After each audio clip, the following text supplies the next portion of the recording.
welcome here in Cannes. We're really fortunate to be able to take this brand new Sea Ray SPX 190 out, which basically is a prototype, and it is a 2024 model, but it is now September 2023, and it is here at the Cannes Yacht Festival, giving us the opportunity to actually take it out. We're right in between quite big yachts, which have moored here, they have anchored inside this bay, beautiful bay of Cannes. But again, we have the opportunity to take you out on this Sea Ray SPX 190. So I switched off the engine, and I suggest heading to the bow. We put this filler cushion in, so you're also able to show how big this bow area is. But before I do that, let's also get into this. There's a small bow locker here, and it can be used for a small anchor, which I think is a nice, I would call it upgrade, in comparison to the previous SPX 190. Of course, there's non-skid also in the bow area, so easy to get on and off the boat from the bow. Nice Sea Ray cleats with the Sea Ray logo engraved, and again, we have a really wide and roomy bow area. And just to show you, I'm the 1.92 m guy, and as you can see, I sit here really comfortably. I have length enough for my legs. It just feels like a very comfortable position with a really high backrest. Please note, on other boats, I see a lot of boats which look nice, and you sit there and you think, this is quite okay. But try these boats and comparable boats also by taking them out on the water for preferably a couple of hours. Then you start to notice or appreciate especially high backrests such as this one on this Sea Ray SPX 190. You just sit comfortably, and not only that, the ergonomics are good again. There's grab rails, you see one here, you see one there. You also see the indirect blue purplish lighting, which I really like. I also like this nice stitched, these side panels, gives it a luxurious feel. Also the backrest here, you have nice Sea Ray stitching. I like the new patterns on this SPX 190, and of course the Sea Ray logo right here in the bow. This cushion here also can be used, so you can sit here, and here of course the backrest is a lot lower. But when you have a couple of kids and they want to be out on the water and have a group of maybe 4, 5 small kids, they have room enough to sit here and have loads of fun. There's 2 speakers here in the bow area. Of course, there's LED navigation lights. So again, a really nice bow area. Of course, you can take these filler cushions out so that you have an easy entrance going towards or leaving the bow area. So this is what I truly love. This really wide and roomy bow area. Going back,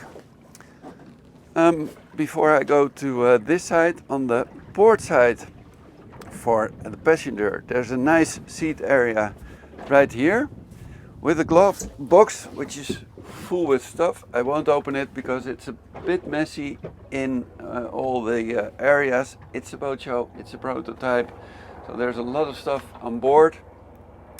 But this feels also like a roomy place. Again, I'm not a small guy, I'm 1.92 m, but look how I'm sitting. Again, the ergonomics that I always notice, and I really appreciate that even on a prototype, which this is, the ergonomics are, well, correct. And that is done because Sea Ray has a special, I would call it, development center, where they develop all boats for Sea Ray, but also for Boston Whaler and many other brands under the Brunswick umbrella.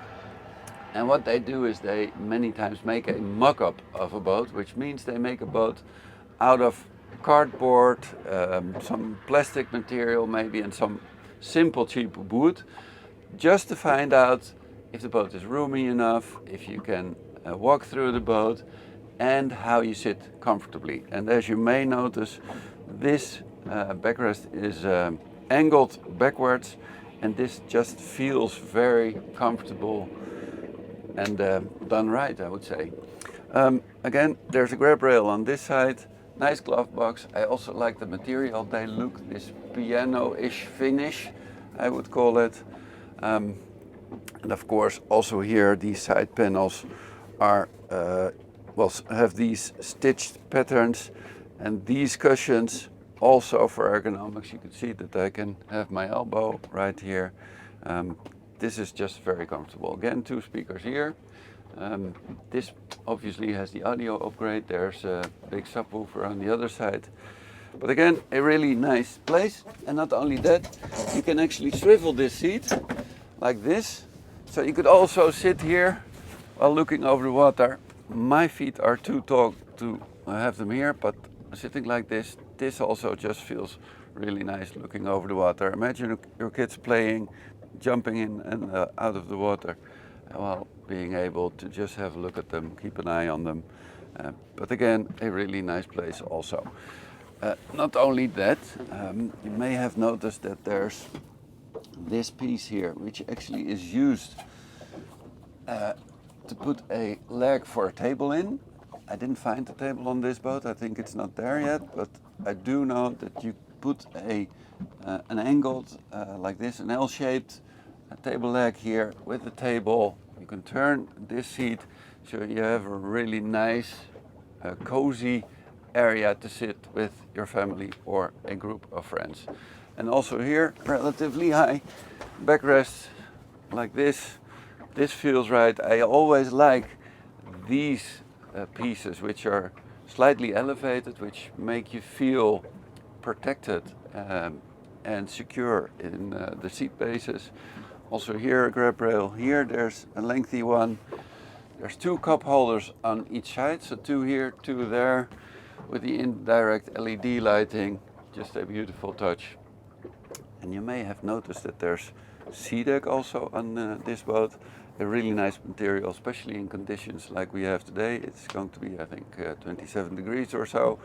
So really nice. You walk on your boat with bare feet, and this just feels very comfortable. It's easy to clean. I like the patterning that they did here.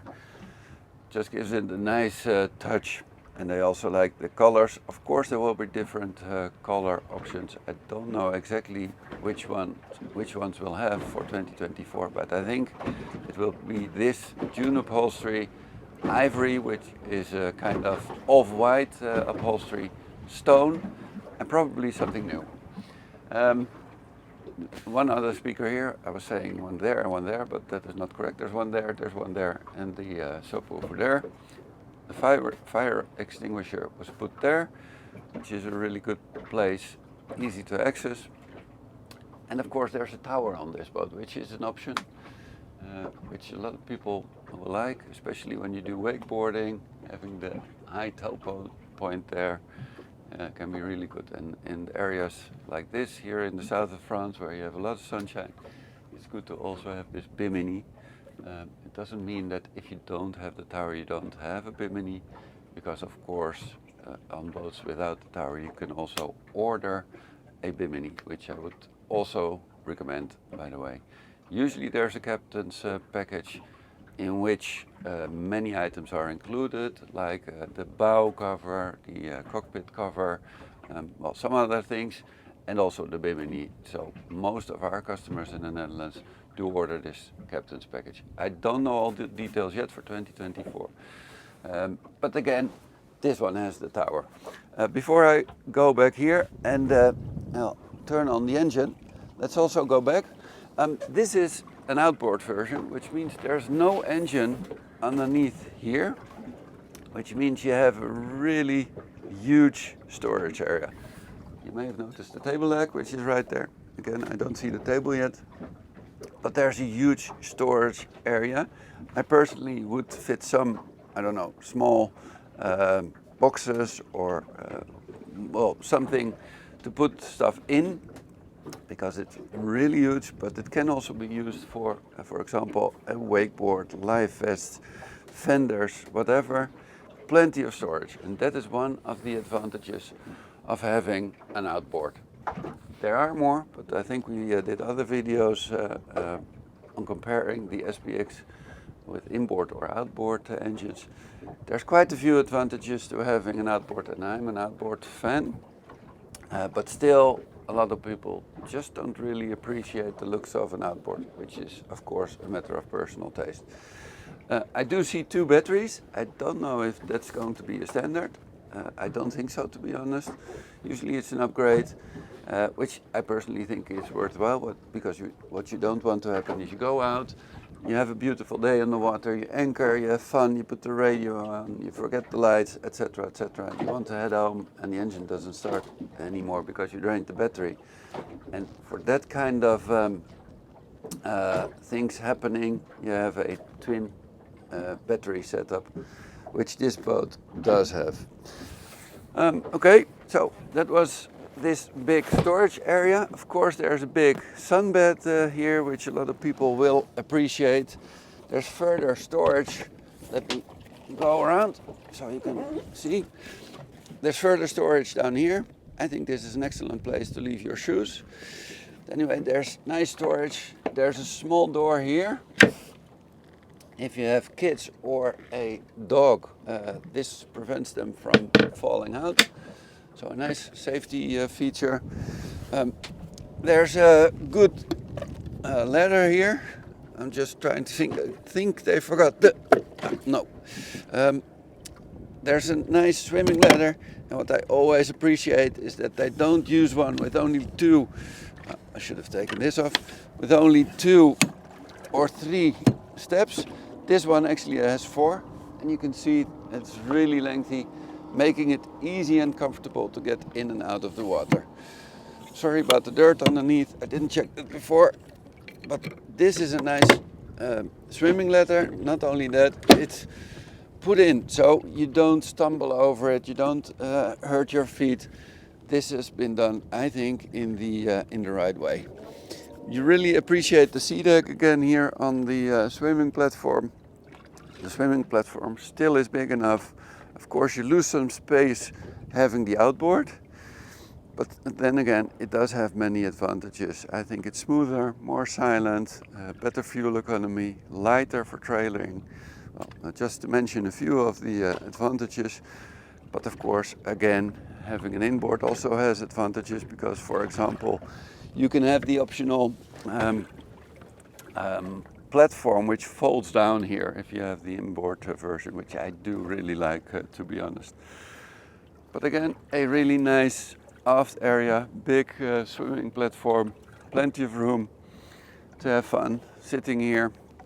There's a grab rail here, by the way, also ergonomics again, getting out of the water, being able to grab onto this grab rail just makes it easy and safe to get in and out of the water.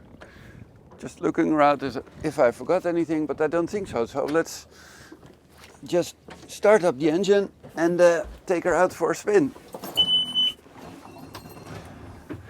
There's a lot of things I like with regards of this boat. For example, this is only a 19-footer. There's a lot of boats which I go onto and I try to slide this seat aft, and in some instances it just doesn't go aft far enough for me, being 1.92 m, but this is perfect. Also notice that I'm sitting here comfortably, safely with these bucket seats. They protect you from falling out. The seat feels sturdy, safe. You have this curved, I should say, angled footrest, which also makes you feel protected and sit comfortably. There's, for comfort, a cup holder on this side, courtesy light here. One nice detail that I like is they made a place for your phone. So I can just put my phone here, leave it here, and it's relatively safe. Again, stitched side panels. This is nice to put your arm on, being able to drive like that. And also the looks of this dashboard is not only nice. Thank you, Thijs. Good idea to close this off before we forget. But also, looking at it in a practical way, they made this in a dark black color, which I think is good for direct sunlight, because if you make it in white, it tends to reflect, which is not only nice. I'm trying not to use my glasses for this video, and in those cases, I really do appreciate that this is in a dark tone. Of course, the steering wheel is adjustable, as you can see, like this.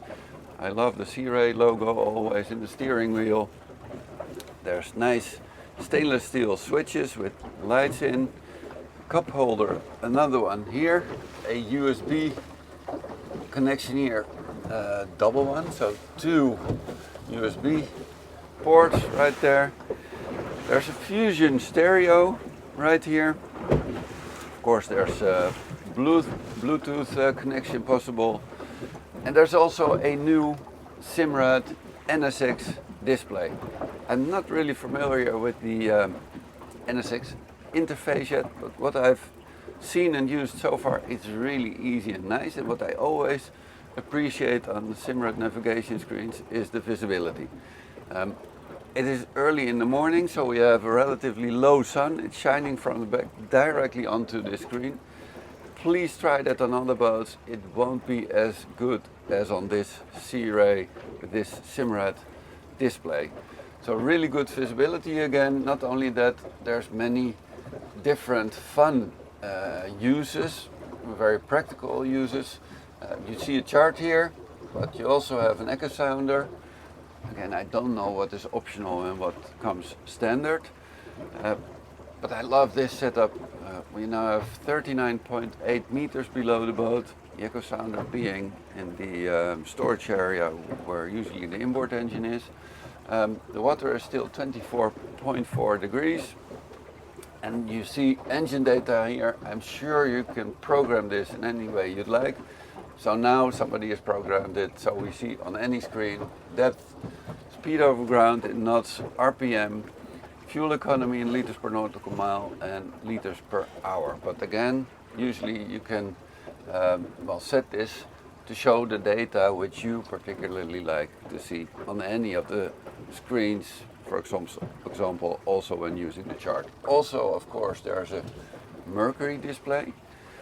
So you see some kind of gauges with knots right here, RPM also shown in this way, and right here also.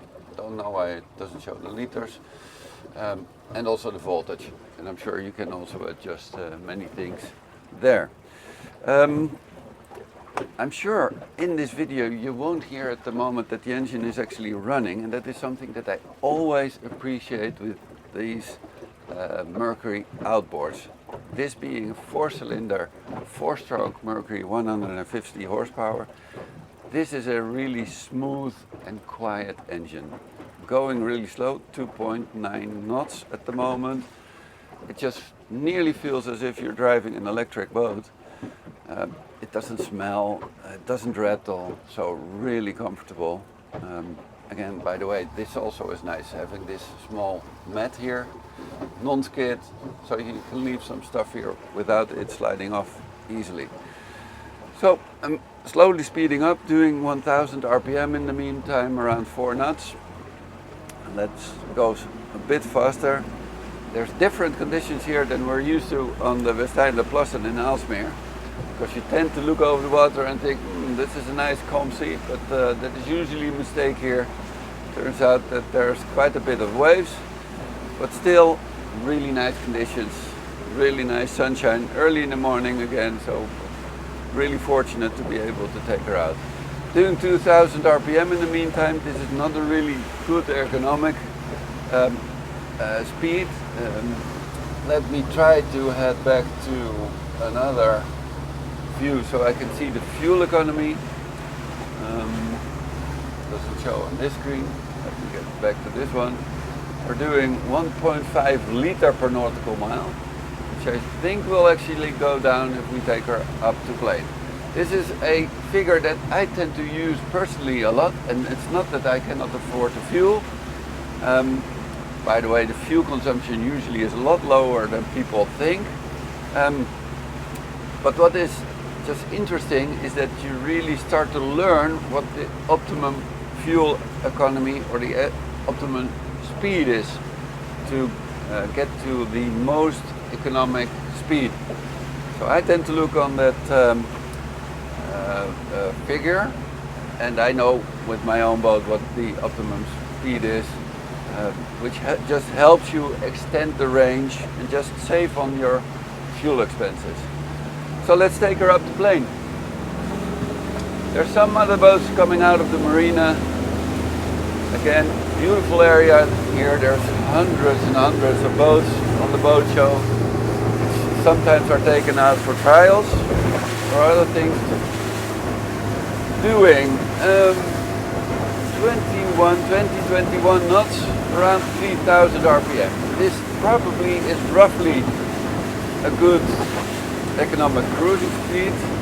Losing a bit of speed, so let me gently go up a bit. We're close to, let me check, we're close to 1 liter per nautical mile, 0.93, 0.91. It's actually going down a bit, which is really good for a boat such as this one. But there's waves here, there's maybe a current, I don't know. So don't use this as the really secure data. But again, it's even going down further. We're below 0.9 now. This just feels right. And you may notice we're doing 21.5 knots. I can still talk. Being here with my family, I can still talk to them. And that is just really, be careful of the fishermen here. Don't want to disturb them. So let's go a bit like this. But it just feels really nice. And you may notice that I'm also steering with one hand. It does have hydraulic steering, which makes steering really easy and comfortable. It's steering which you can also let go of. It doesn't go sideways or anything, making it safe and also comfortable to use. So again, doing 20.7 knots in the meantime. Really comfortable cruising speed, but let's also see what she can do. I don't think this boat has active trim, so I'm trimming manually. That's a bit too much. 35, 36, 38 knots, quite a bit of waves. This is actually fun for a change. I think we got up to 39 knots even, really fast, with only 150 horsepower. She truly is fast. So a lot of fun. But not only that, again, turning her is really easy. Now you notice the conditions here at I'm laughing because we're really not used to this, but this is true boating. I love this. But again, turning, I'll make some short turns also. I trimmed the engine down, but you don't hear it catching air. Really taking the time turn now. The radius of maybe 10 meters. No problem whatsoever. There's some air. That was a bit too short. I really could do this all day. So, this is truly a fun boat. So, we don't have one in our showroom yet, but it is coming. So I would gladly invite you to Aalsmeer, where we will soon have the new SPX 190. I love this boat. I think they've done a really good job in making this. One thing, coming to think of it, I didn't mention, a big change with regards to the previous model is that they are using this round windshield again. Of course, it's a matter of personal taste. Some people may have liked the straight corners in windshield on the previous versions. It does give some advantages, does give a little more room. I personally like these wraparound or curved windshields. There's really good visibility, and it also makes the boat emit a bit more stiff. Imagine a shoebox, if you put the lid on, it gets much stiffer than when you don't use it. Well, the same basically applies a bit. It's fun to see a helicopter filming a boat behind us. This is what happens in Cannes also. But again, having this curved windshield also adds to the strength of a boat. So it just makes it feel really sturdy and safe. So I just wanted to mention that. But with that, I'd like to wrap up this video. Thank you for watching. We had a blast. I hope you will do the same by coming to our showroom and asking us for a test drive. See you on the water. Bye.